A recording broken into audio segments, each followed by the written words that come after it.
ultimate Supercoach and fantasy sports show. You are now listening to the Insight Fantasy Sports Podcast.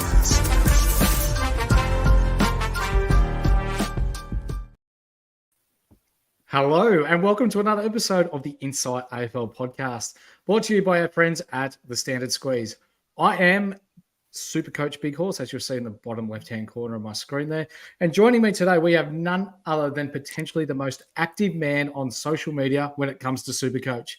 I speak of none other than our good friend, Phil Whitehead, or as we know him in the Twitter sphere, at Phil Unfiltered. Filthy, how are you? Mickey Dell, stoked to be here, mate. Can't wait to rip in.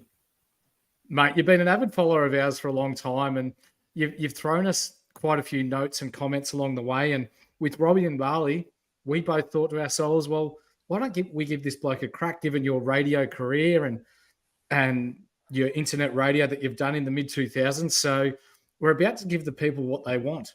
Less of Robbie and more of Phil. How do you feel about that? Well, look, it's the danger when you go on holidays. And shout out to the Supercoach Hawk, who at this hour in Bali, I would imagine is nicely inebriated. So I'd have to be. G'day, Anytime in Bali, you're expected to be pissed and on the beach and doing sweet FA, aren't you? But I digress. We're going to get into some AFL here. A reminder to our viewers, we are live at the moment. So if you've got any questions, drop them in the comments, regardless of whether they're AFL related or not. We'll do our best to answer them for you. But what a big weekend of footy. Preliminary finals for Supercoach. You still in the finals, mate? I am tearing it up in the minor premierships, mate. It's been a bit of a roller coaster of a season. It's been a masterclass in trade regret and self-sabotage. That's going to give us a great segue next year into talking about trades and how to not blow them so early on, isn't it? Yes. Go in with a trade strategy, kids. Don't do what I did. Be strategic. That's right. That's right. So what we'll do is we'll get into the first game, being Collingwood and Brisbane. But before we do, I want to give a shout out to our good friend Ryan at Astute Newstead.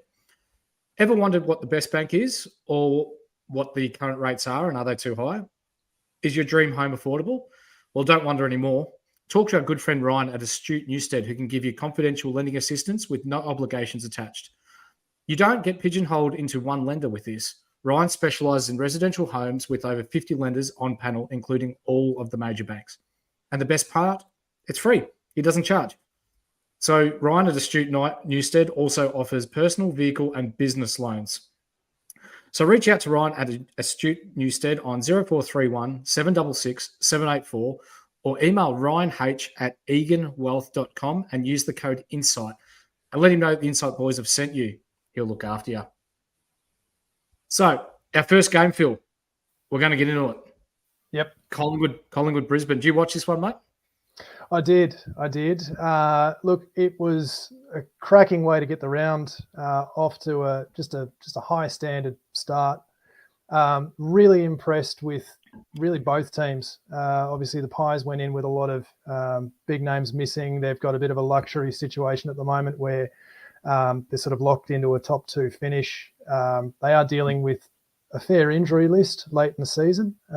So there's sort of that collie wobbles thing, maybe just creeping up a little bit. But I mean, if the standard on Friday night's anything to go by, they've reinforced how deep they are. And I think that even if they do have a few dings and a few people missing here or there, they're a tough out regardless. Aren't they? So with the Collingwood team, and I'm going to bring this up now before we get into Supercoach scores, no team in the history has gone 1-3 prior to the finals and won a premiership.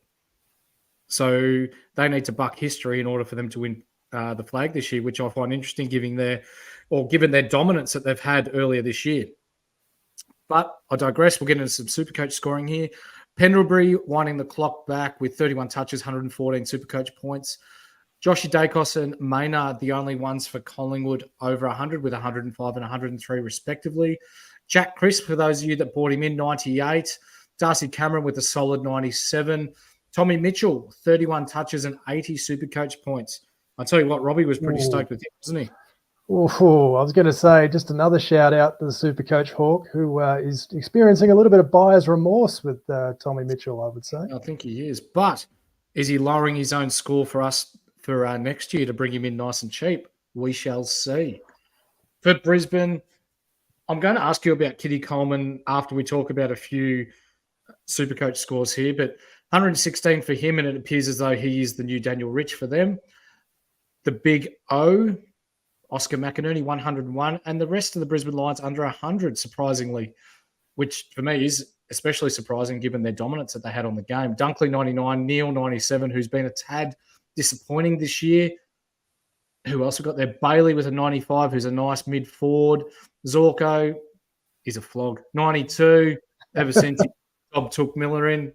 Yeah, not a fan. Charlie Cameron with a nice 4-goal effort, 87. And Connor McKenna, the brother of Conor McGregor, shout out to Justin Herbert with a 79. Tell me about Kitty Coleman, mate. What do you reckon?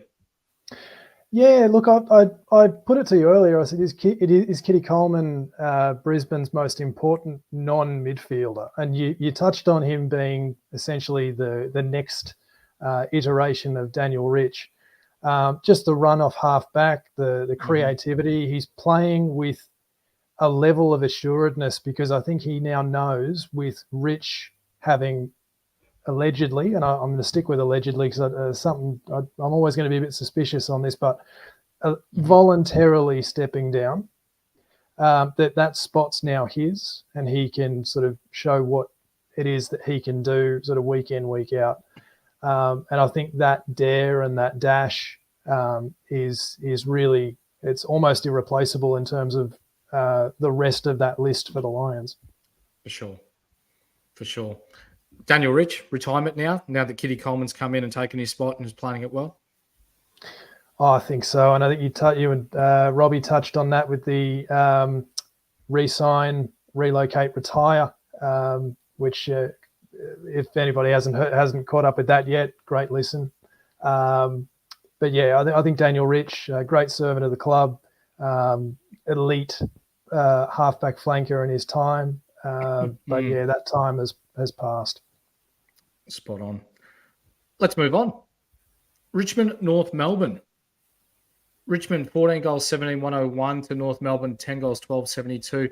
They did their best to give Jack Zeeble and Jack Riewoldt a bit of a goal at the end to send them off appropriately. Didn't they? Or ceremoniously. Jack Riewoldt. They both shit the bed, didn't they?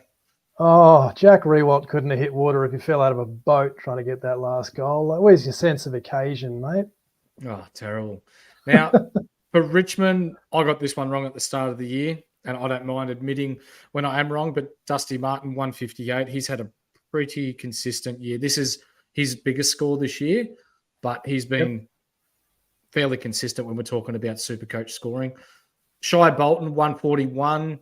Nankervis, 135. Soldo, 102. Hopper back into the team, 101. Taranto, 21 touches, 96. Short, 92. For the Kangaroos, Sheasel, who would be the only rookie that I've ever held onto for the entirety of a Supercoach year, 136, and would appear locked into my backline for next year as well. Tarrant Thomas is an interesting one, 128. He played really well. There's some whispers here in Victoria that there could be a swap, Tarrant Thomas for Sam Flanders from Gold Coast. So watch this space on that one. Ooh, interesting one there. Yeah. Sev Larky, whatever you want to call him, with 6 goals, 1. I'll tell you what, I'm going to give this guy a shout out. In a team that has been as poor as what North Melbourne have been, for him to be kicking the goals that he has been over the last couple of years, if he was in a good side with consistent, nice delivery, he'd be kicking his 70 to 80 goals each year. He's going to be a superstar. Yeah, 100%. And I think, look, I'm not sure, this question without notice, but Larky in a good to great team. Is he Charlie Curnow? Not quite, no. Right. He's not, because Charlie Curnow's ability below his knees and the way that he moves up around the ground, I think Nick Larky's set shot is a lot cleaner than what Charlie Curnow's is, but from an overall game perspective, Charlie Curnow's got more strings to his bow than what Nick Larkey has. Right. Anyone else relevant for North Melbourne? Zeeble on his way out with a 95. That was quite nice. And all the best with your recovery. For those of you that haven't heard, Zeeble was king hit last night after leaving a nightclub and sustained some facial fractures and spent the night in hospital. So hopefully they find the piece of shit that found or that did that, and he serves his justice. So all the best with the recovery, mate. Anything else for this game? No, well said. Look, just before we move off from this game, it's probably the best opportunity for me to sort of bring a little bit of trivia into the pod. So I know that Robbie likes to refer to you as the random stat guy, Mr. Stat Man, and that got me to thinking that that I'm lucky enough to be filling in for a round 23 AFL pod, relatively new thing, and the Tigers actually have played the Port Adelaide Power 28 times in the AFL. They've had one draw in that 28 meetings, and that one draw was in the first ever round 23 in 2012. Oh, I'll tell you what, if that doesn't make you moist, I don't know what will. That's beautiful, Phil. Nice work. And as luck would have it, Richmond versus Port Adelaide, round 24 next week. That's right. We move on. Gold Coast versus Carlton. Gold Coast, very unlucky to lose this one. 13 goals 9 to 13 goals 13, 91. Carlton securing their first finals appearance in, 13 years? 12 years? Let me see here. It's first since 2013, so it's been a solid 10 decade. Years. Yeah. Solid decade. I can't really say too much as an Essendon supporter, but congratulations to the Carlton Footy Club, as much as that hurts me to say. And for those of you that are avid listeners of the show, you'll remember 9 weeks ago I said that I fucking hated the Carlton Football Club and that I hope that Voss gets sacked and I hope they finish near bottom. And since I said that, they've won every game. So you've hit them with the greatest. You've hit them with the greatest reverse moarch in the history of the AFL. Yep. So I'm going the old reverse psychology. I love Carlton. I hope they win. Yeah, I've got a couple of Carlton fans. Yeah. I've got a couple of Carlton fans in my life. Some of them I like. And yes. The lid is so far off we can't find it. That is with all due respect, Phil. Too. With all due respect, are they flogs as well, or are they decent people? It could depend on the day. Okay. I'm going to withhold names to protect the innocent. So. Okay. Well done. From a Supercoach point of view for Gold Coast, Ben Ainsworth, 134. Fantastic game for him. 27 touches, 2 goals. Sam Flanders, who I've brought up a little bit in this pod, I believe that the Gold Coast are exhibiting his ability to play as a proper inside mid. 36 touches for 130 Supercoach points. Swallow himself, 4 goals 3, has reinvented himself as a nice small forward, 114. Took Miller, 104. Noah Anderson, 91. Matty Rouse, 78. Witts has been a touch disappointing this year with 89. For Carlton, Nick Newman continues to score extremely well, 129. Charlie Curnow, 5 goals, 18 touches, 127, and would be, for me, in the top 10 footballers in the AFL. Jacob Wiedering, since he had his bank account hacked, has played considerably better as well. 115. He's probably looking for a bump to the paycheck to fill that up. He's got to get all that. He's got to make all that money back. He does. Georgie Hewitt, 112. Since we spoke about him 4 weeks ago, he's been very consistent in the Carlton midfield there. Paddy Dow, I think it's too little too late from Carlton to try and keep him around. 99 Supercoach points, 24 touches. He's starting to really look like a senior footballer. And we've touched on it before in the podcast. I think he'll end up at North Melbourne next year, given that his old man played a bit of football at the North Melbourne Footy Club in, I believe it was the 80s. So watch this space with that one. And Adam Sard, 86. I've still got him and was part of the reason that cost me my league this week. Anything from this game, mate? Yeah, a couple of little nuggets in this one before I hit you with a bit of a tough question. Firstly, if Ben Ainsworth could play the Blues every week, he So he definitely would, and he'd probably be the greatest footballer we've ever seen, or certainly the greatest Supercoach asset we've ever seen. His 134 yesterday, it was only the second 100-plus score in this season. Sorry, let me try that again. Third 100-plus score this season. 2 of those have come against Carlton. Right. Well, So he there's something that he likes about Carlton in particular. You mentioned Matty Rowell. I'm a Matt Rowell owner. I'm riding the Rowler coaster, and I'll tell you what, if I could, I'd jump off right now. He's getting nowhere near my team next year. We all know what his ceiling is, but the consistency is just not there, and it's infuriating. He's my Tom Mitchell. For sure. And the tough question, and this is where I'm going to risk annoying the entire Carlton Blues fan base. Are we sure Harry Mackay makes the Blues a better team? No. Because I will die on the hill. I will die on the hill that he is the worst kick of the Sharon ever to win the Coleman medal. It's not a bad shout. Who else has won the Coleman that's been a pretty ordinary shot at goal? Oh, I don't know. Did Andrew Dunkley win one? Because he's at that point when he's off. I like Andrew Dunkley a lot more, though. Actually, we're trying the reverse psychology. I love you, Harry Mackay. Play well. Love it. We move on. Oh, do you want me to take this one, Big Horse? Fuck, I hate this. You know what? A sign of a good man is acknowledging to Pete. So, GWS 162, Essendon 36. Anything? Oh, mate, this was a bludger of a game. Bludger of a game. Shout out to Jesse Hogan for scoring almost 200 points with his 9 goals and 17 marks, which I can't do playing AFL 2023 on the PS4. Just a bludger. And the question for me is, what was Brad Scott doing all week? They didn't turn up to play. Was Brad Scott even there? Didn't look like it. They weren't ready to play. There was no plan. There was no effort.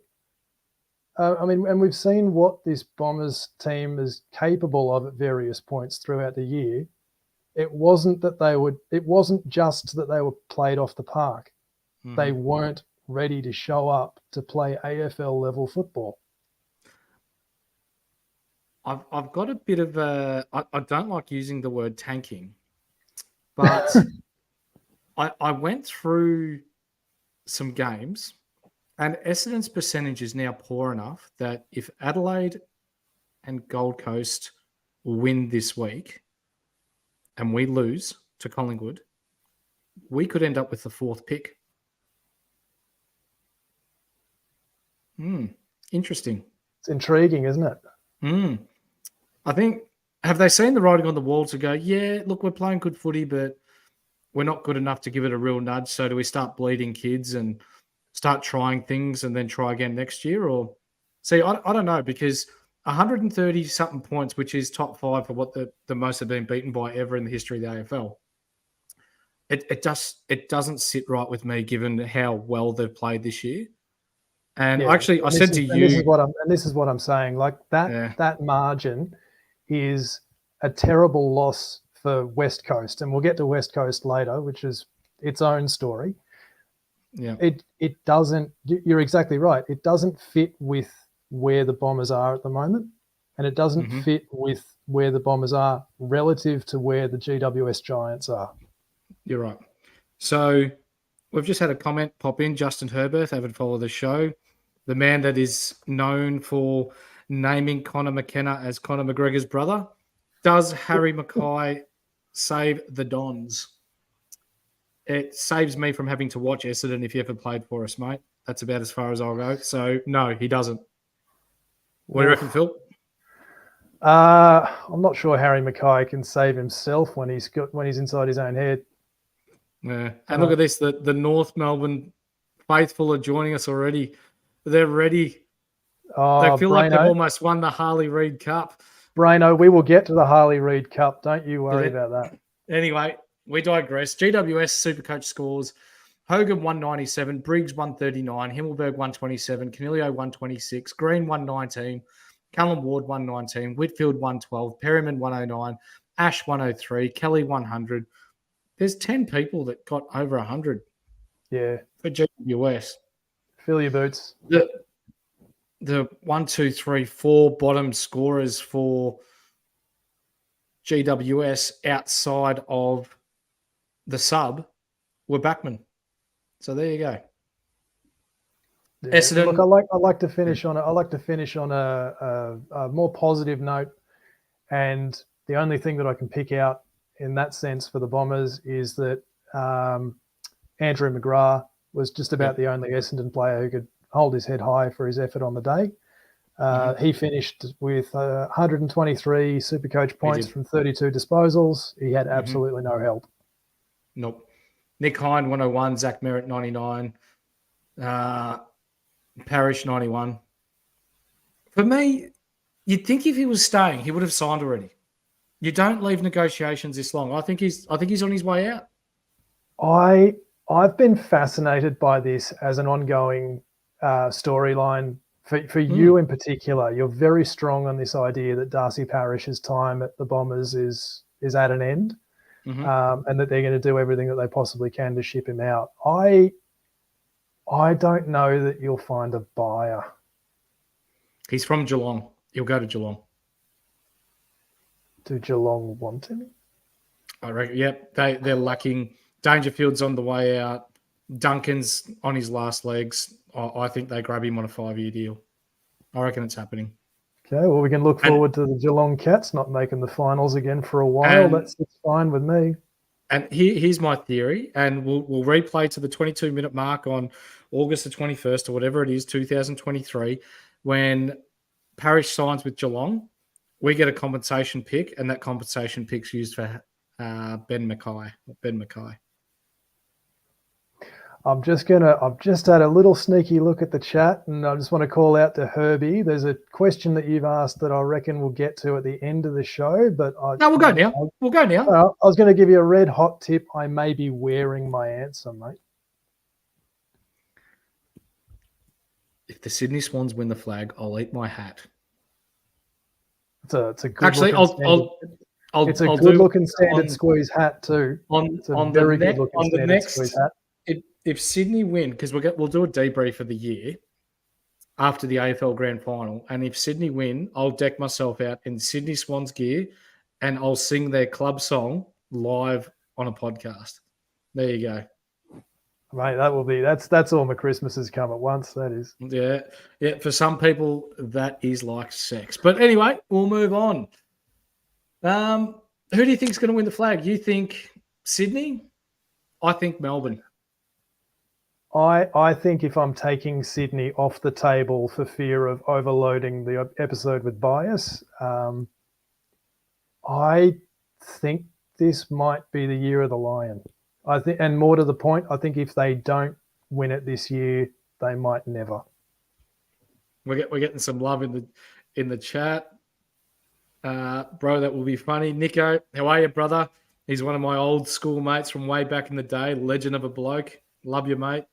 And Braino's screenshotted, so I can't get out of it, mate. There you go. We move on anyway. For those that listen to the podcast that I did solo on Friday evening, you will see that I gave a shout out to 3 people to captain this weekend. One of them was Rowan Marshall. The other 2, were Luke Jackson, and the third one was Marcus Bontempelli. I said, fill your boots. All of them will get over. Well, I said 130. So let's see. Marshall, 141. Sinclair, 137. Wood, 114. King, 114 with 3 goals, 3. Crouch, 111. Steele, 102, who's been pretty inconsistent this year. Callum Wilkie down back, pretty consistent, 95. Wanganeen Malera is one that I'll be looking at for next year. I think he's got a heap of upside, 92. Winhager, who I just let sit on my bench and had to play this week because Sammy Walsh still isn't back, with a nice 84 to fill in for me. Geelong, Stewart just keeps on doing Stewart things, 128. Atkins, the in and under bull, 115. Zach Guthrie, 108. Mark O'Connor, the Irishman, 102. Duncan, 101. Ryan Myers with a 99. Zachary Tui with a 76. And that's about it. Tommy Hawkins hurt himself again, 61. Radicalia hurt himself, 17. Brad Close, injured, 14. The Cats are done. Look, I'm keeping the lid on, but I was at my petty best when I realised, because you got to realise this game was going on at the same time as Swans Crows, which we'll get to next. So the scores in the bottom right hand corner of the screen. Yep. And I'm sitting there watching, going, Saints are winning. Saints are still winning. Huh. Saints aren't going to lose this. Eat shit, Geelong Cats. The lid's off. There you go. And nothing like putting together one of the least successful premiership defenses ever. Yeah, it's terrible, isn't it? I think they're just showing their age now. So do you mind if I leave this comment under here for, say, 10, 15 minutes? Look, asking for a friend. Braino's going absolutely nuts in the chat. You love to see it. He's loving it, isn't he? Such a good fella. Braino, our co-host of the NRL podcast. He's been doing a bit with the NBA, as all of us have been, and will be my co-host for the BBL coming up this coming season. So stay tuned for that. Get around that. Saints by 33 points.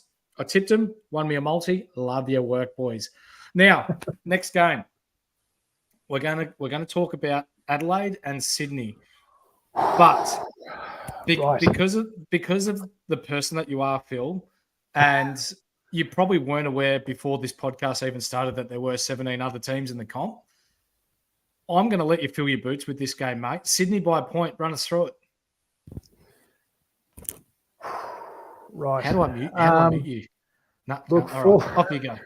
Full disclosure, I have notes. And I still haven't figured out how I'm going to talk about this match, because I will tell you, this is how much of a fan I am, and this is how invested I was in how that was playing out. I have never had a football game leave me feeling physically sick hours after the end of the game. And I was in all sorts about 2 hours after that game finished. Look, there was I've heard on Twitter and on Facebook and by Telegram that there was some sort of controversy at the end of the game. Let me just address the elephant in the room there, right? So I am, by my own admission, a very one-eyed Swans fan. I embrace it. I love it. Get around it. All right. The call was wrong. The ball didn't touch the post. Now, correct me if I'm wrong, and Mickey Dell, you've had a lot more experience on the footy field than I have. When you've got a minute to go in a match, you've kicked what you think is the go-ahead goal after being down by 40-odd points. Yep. Now, the goal umpire, to, in some way, their credit, signals that it's a behind, hit the post immediately. The signal happens immediately.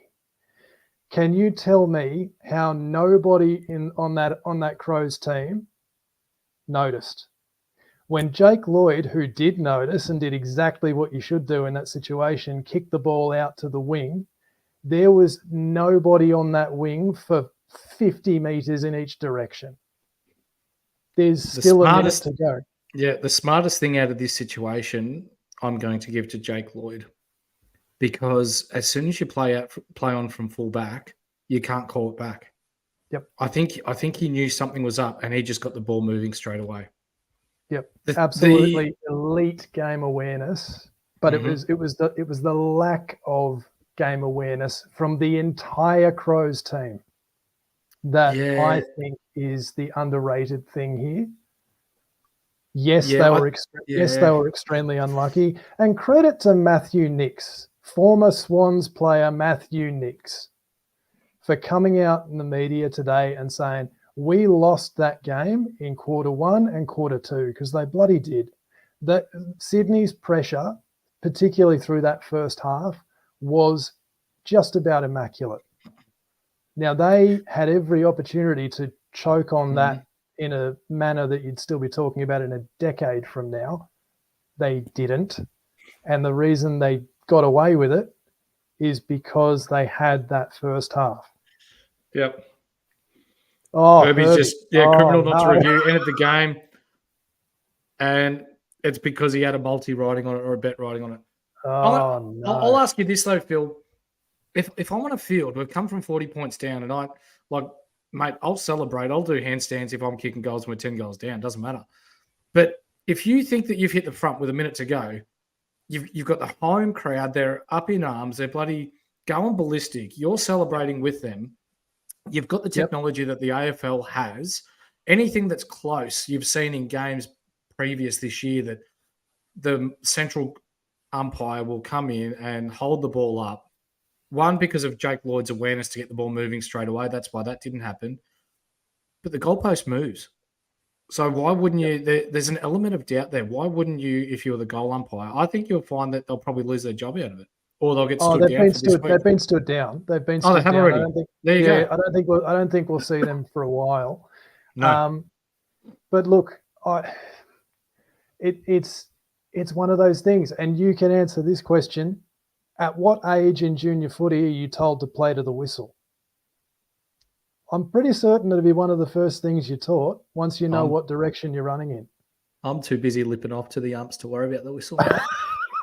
Yeah, no descent free kicks when you were running around at Sandringham. Nah, that's right. Anyway, we digress. We'll talk about some Supercoach scores, and you can tell me what impressed you. You can give me three plays that impressed you. Heaney 120, Blakey the Lizard 120, Goulden 109, Florence McLean 99 and 99, Chad Warner, who's one for the future there, 25 touches, 95 points. No one else really. Lukey Parker, really quiet game, 12 touches, 53 points. Callum Mills, he cost me my league. I lost both my semi-finals, one by 20 points, one by 30 points. And I had to field him and 38 Supercoach points. Yeah. Anyway, Dawson 118, Laird 116, O'Brien 109, Rankin 105, Smith 103. Crouch still getting plenty of the pill, 26, 86 points. And that's about and the other one that shit the bed, but I didn't field him, thank Christ. Ben Keys, 36, shithouse. Give me your three best from this game, mate. Three best. I think I'm giving the 3 votes to Nick Blakey in his 100th game. Just invaluable type of player. Tall, runs all day, just takes the game on. He's the player that Lewis Roberts-Thompson thought he was. Shout out to Lewis Roberts-Thompson. Yeah. But yeah, love watching him play. Love the way he takes the game on. Love his fearlessness. 2 points to much maligned on this podcast anyway, Isaac Heaney. He's figured he's got his radar right. He's been kicking goals with monotonous regularity in the last few weeks. It's coincided with a 6-game win streak. I think he's got the potential to be a top 5 forward in the competition. He hasn't delivered on that potential yet. But games like we've seen from him in the last fortnight in particular just shows he's an incredibly good mark for his size. Great tank, great goal sense. And 1 vote, I'm going to show that I am aware there's more than one team in the competition, and I'm going to give the 1 vote to former Swan Jordan Dawson, who was the driving force in a massive way behind that second half comeback, or the fourth quarter comeback. Do you think now that Buddy Franklin's gone that this helps elevate Isaac Heaney's game now that he'll probably get more looks at the ball? I hate saying this because we're about to give him his farewell, but it's kind of been said quietly across the Swans fan base for a couple of seasons now. The team just functions better, not just the forward line, but the team overall functions better when he's not playing. Mm-hmm. And that's not to say that he doesn't. Buddy offers what Buddy offers, and he's a magnet for attention. But he's a magnet for attention for his own team as well. That's right. So all of a sudden, when he's not in the team, you get the spread of goals, and that's what really works for Heaney, because he can be that second, third option who can play that sort of high half forward, but is incredibly dangerous when he's in a one-on-one 30 metres out from goal. So, yeah, I think to answer your question, I think, yes, I think the absence of Buddy might be a bit of a tonic for Isaac Heaney. You've got I can't believe it. Oh, Herbie. Oh, mate, Yeah. you better be following me on Twitter. If you're a fan of my work, and I love it. But, LRT. Premiership winner. Yeah, he nearly won the best on one year, didn't he? 2013, was it? Yeah. 2012, it would have, I think 12. you're thinking of. But Yeah. Anyway, as much as you might not like this, we've got to talk about other teams. So we're going to move on. Go for it. Potentially the biggest upset in the AFL this year. The Wet Toast Eagles beat the Puppy Dogs 92-85. Bontempelli with a huge 162. Adam Treloar, 32 touches, 14 tackles, 120. Timmy English, bit quieter today. 51 hit out, still 118. Ed Richards looks really nice down back for them, 100. Caleb Daniel, 99. Liam Jones, 89. Bailey Dale, 84. Bailey Smith, 77. And I'll tell you who has looked lost over the past month. Jack McRae. 13 touches, subbed out, 49 Well, he found himself on the bench late. Mm-hmm. He got subbed out. Yeah. So and for West Coast, Cripps, 128, 5 goals, super effort from him. Tim Kelly looked really nice in there, 127. McGovern, 104. Allen up forward, 101. Jack Darling, 89. Alex Witherden, the Seagull himself, 85. And for everyone else, there's nothing really there. I really don't want to spend too much time talking about this game because the Dogs were shit. West Coast weren't great, but they won the battle in the end, I guess. And it's effectively almost put an end to the Western Bulldogs finals chances now. They have to win at Geelong next week and rely on other results going their way. Look, all of that, what you've said is true. I do feel like you've undersold it a little bit. I don't think it's one of the biggest upsets of the season. I think this is head and shoulders the biggest upset of the season, considering what was at stake, considering it was an away game for West Coast, and considering that the Bulldogs had this game there to be won and the Eagles responded, which they haven't done. They just haven't known how to do all year. No. Marcus Bontempelli, obviously a one-man army with 162 points, or for us, what was that? 324. Yep. If my maths is right there. So good stuff. But yeah, no, I think this is an incredible performance, but also a drastic mistake by the Weagles, forfeiting the Harley Reid Cup. Not that Harley Reid was potentially that interested in heading west anyway, if the reports are to be believed. We're going to what this is going to basically lead to is one of the lowest intensity ratings ever recorded in the history of football when the North Melbourne Kangaroos take the field in round 24. They do not want to get anywhere near close, accidentally falling into, stumbling into, falling on their face and somehow landing in a win that would keep them out of one of the best number one picks in recent memory. North Melbourne going to rest a lot of people this week. Oh, 100%. And look, before we move away from this match, I'm just going to give the little shout out to a little man that I'm hoping is listening. I know your mum and dad will be listening, but Rusty Daniel, a big Bulldogs fan. He's 6 years old. Mum and dad are both Mad Swans fans, but Rusty's Rusty's a Bulldogs man. He knows the team song.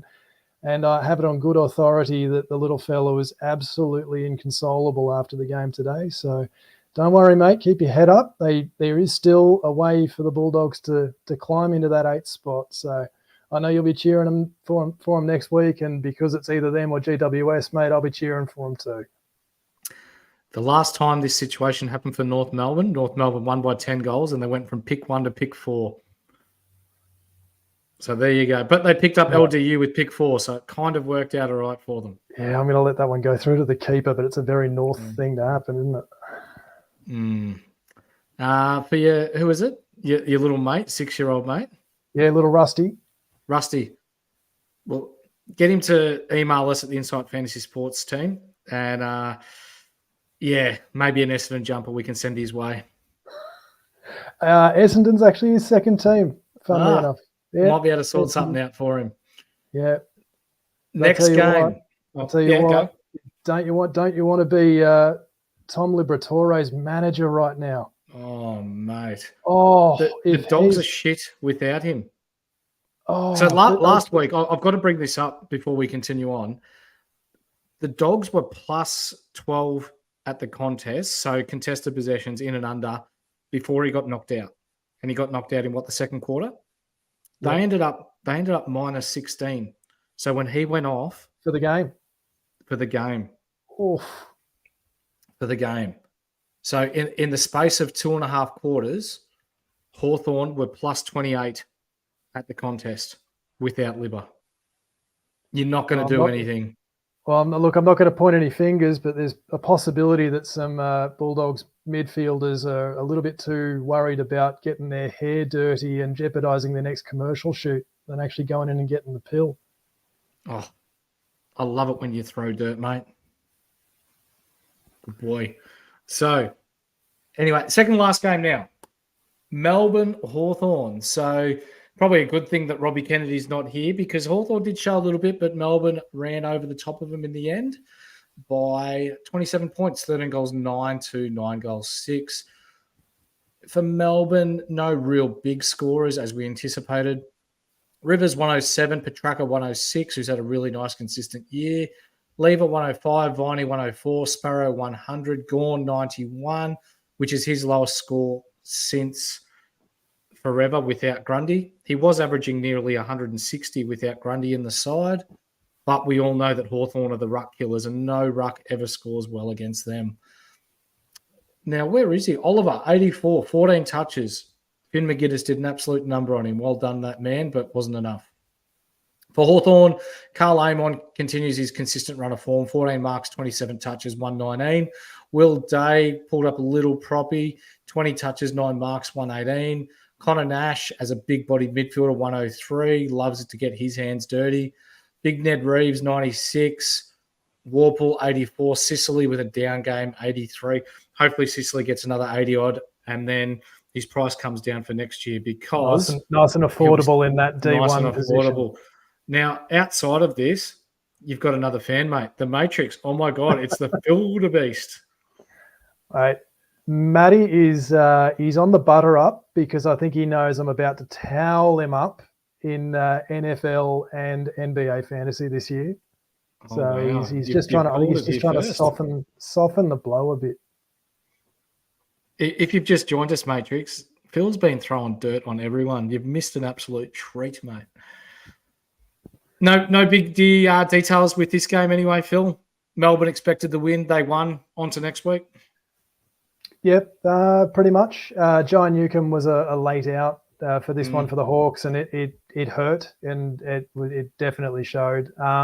Look, as a Swans fan, I feel I'm morally obligated to hate the Hawks, but I don't hate the way this team plays. And if I'm Robbie Kennedy, I'm a bit excited, and I think I'm feeling the excitement kind of bubbling up a bit in recent pods as they've just been either getting some wins or getting close to beating some really good teams.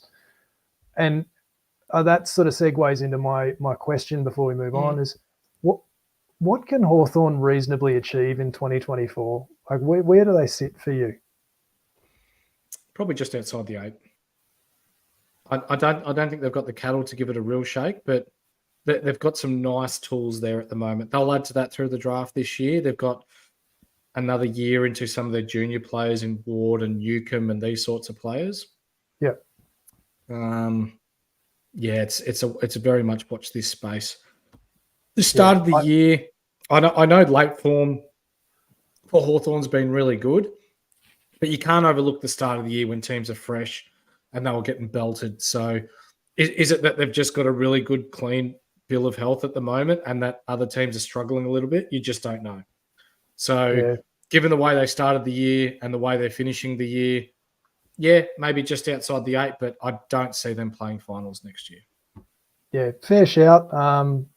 Completely agree with what you've said there, but I can see them sneaking 5 or 6 places further up and at one point looking like they might just sneak into the 8. 4 or 5 spots up from nearly the bottom's not too bad, I guess, is it? It's better than the Suns have been doing throughout their existence. I like Hawthorn a little bit better than Carlton. Let's just leave it at that. Our last game, we have Fremantle versus Port Adelaide. This actually turned out to be not a bad game. Fremantle going down by 16 points, 58-74. For Port Adelaide, our boy Butters has had a really nice year, 129. And for me, he's a lock for an All-Australian. Toot Toot, Ollie Wines, 98. Willie Rioli, 1 goal, 97. Supercoach points. Connor Rozee with his lowest scoring game, I believe, this year, 24 touches, 75 points. No one else really to worry. Dylan Williams, 20 touches, 20 kicks, 10 marks, 84. Surprising that as a running backman, he did not have a handball for the whole game. For Freo, Jackson, we shouted him out, probably didn't go as big as what we thought he would, but still 123 on top the Freo side. Luke Ryan, 114. Young, 113. Brayshaw, 111. Wagner continued his really nice run of form lately, 102. Sarong, 94, a little bit quieter. Liam Henry, 31 touches, 86 Supercoach points, and would look as though he's on the way out. Victorian clubs are sniffing around him. And the new boy, Emmett, 13 touches, 2 marks, 2 frees, 4, 3 tackles, 2 goals, 65 Supercoach points in an impressive debut. Thoughts, mate? If they gave premierships out for setting fire to seasons, the Fremantle Dockers would be an all-time franchise. It's another disappointing season where there was a lot of pre-season hype, a lot of expectation. Luke Jackson's come in, got off to a slow start, but has been really good for them. But if I'm a Freo fan, and I know more people who mock Freo than support Freo, I don't know how to approach the way that this team plays football, because as soon as it was very clear that they weren't going to be playing finals, they suddenly started playing the way they should have been playing from the start of the year. And I can't think of anything more frustrating. So I say all that to ask you, much in the same way as I asked the same question about the Hawks, what is realistic expectation for Freo? Because they've got this really strong, robust record of just falling short of whatever expectation is set for them. I think next year is going to be really interesting for Freo. And I say that because in the last 4 weeks, since Sean Darcy's been out, Luke Jackson's really come on as the number 1 ruckman there. So do you capitalise on that and try and get something decent in return for Sean Darcy? Do Geelong, who have been the major inquiries for Sean Darcy, go, well, we bring Darcy in, we bring in Darcy Parish, that re-ups our premiership window, and then go again? So it's going to be interesting, but we've got to remember Freo's overall the 3rd youngest team in the comp. They're very young. They've got a really nice young list here that are building together. I anticipate potentially not next year, but the year after they'll be a top 6 team. They'll be a really nice team. When they're on, they're on. But as any young team is, they're terribly inconsistent.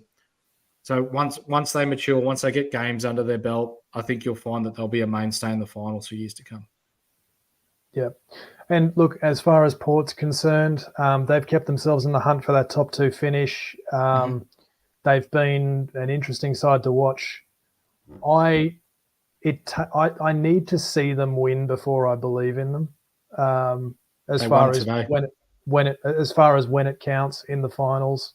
Yeah. Yes, thank you. I walked into that one. I'm well aware. Yeah, you did.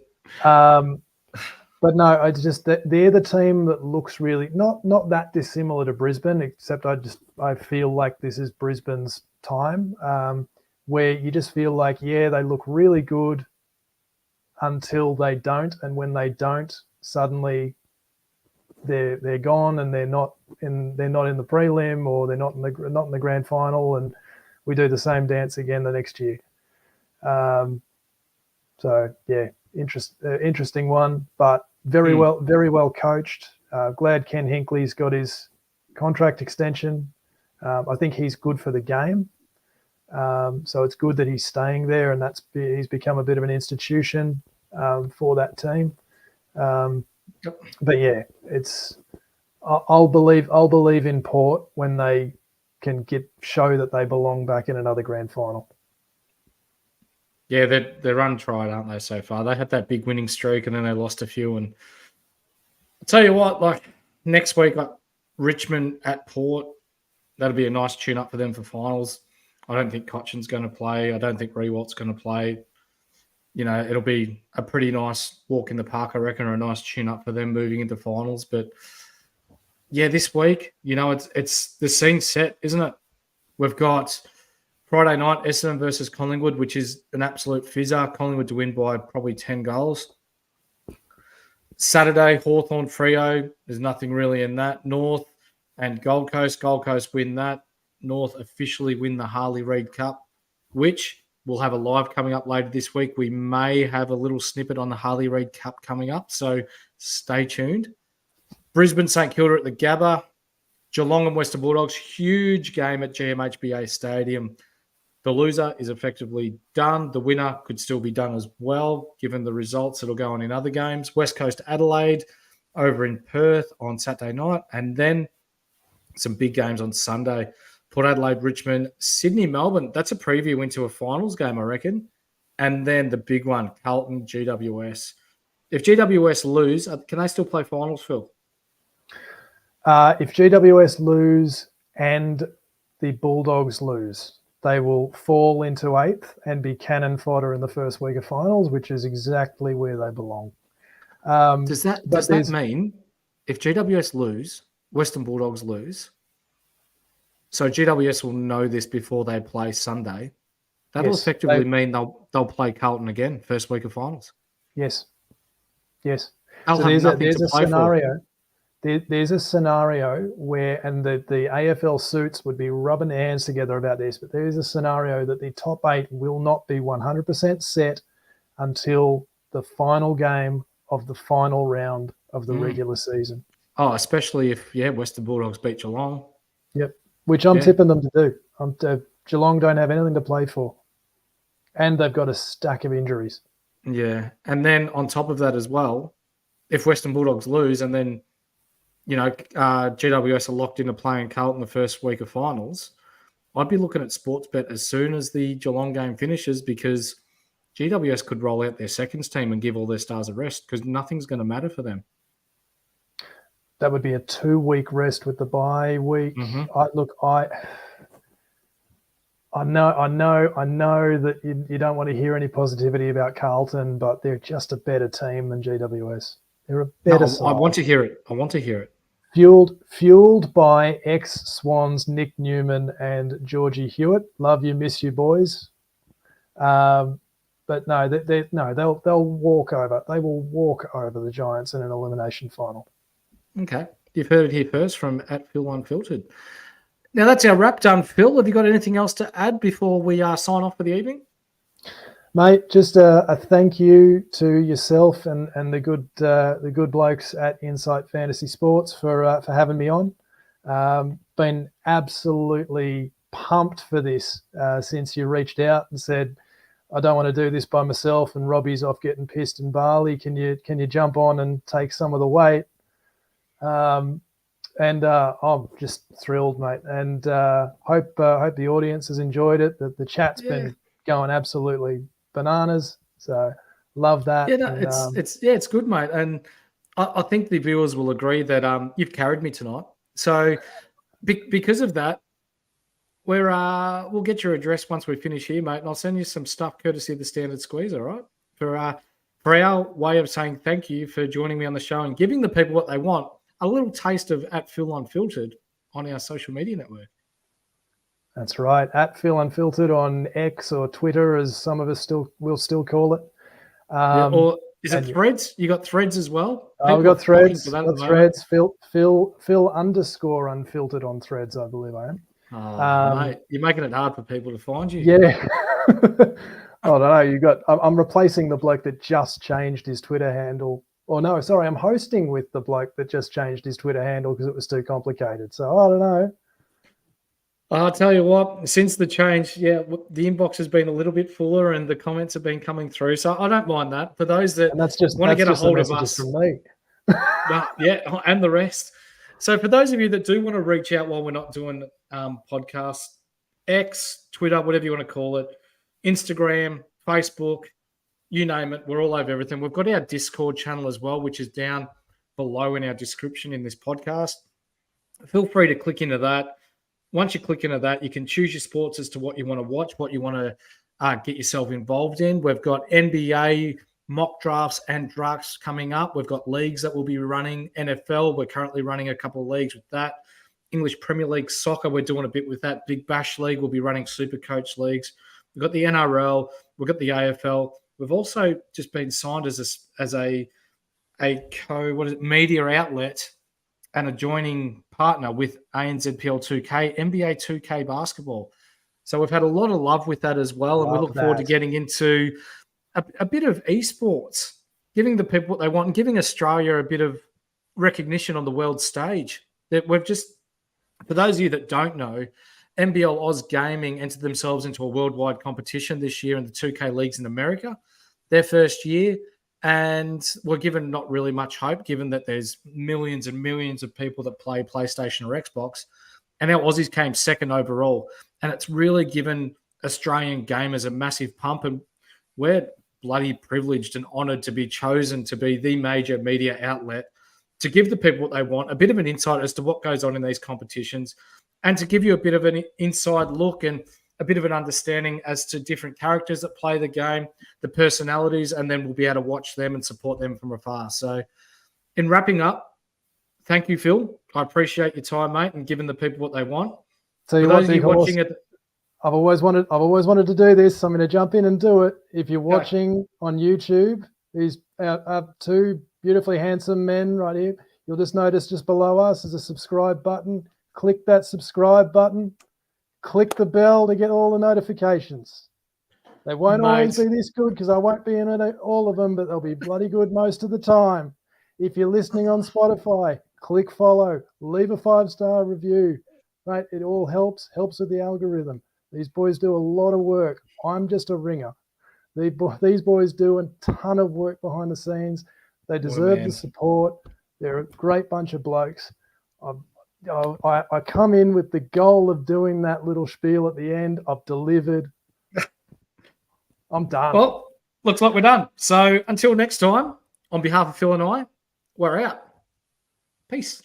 See ya.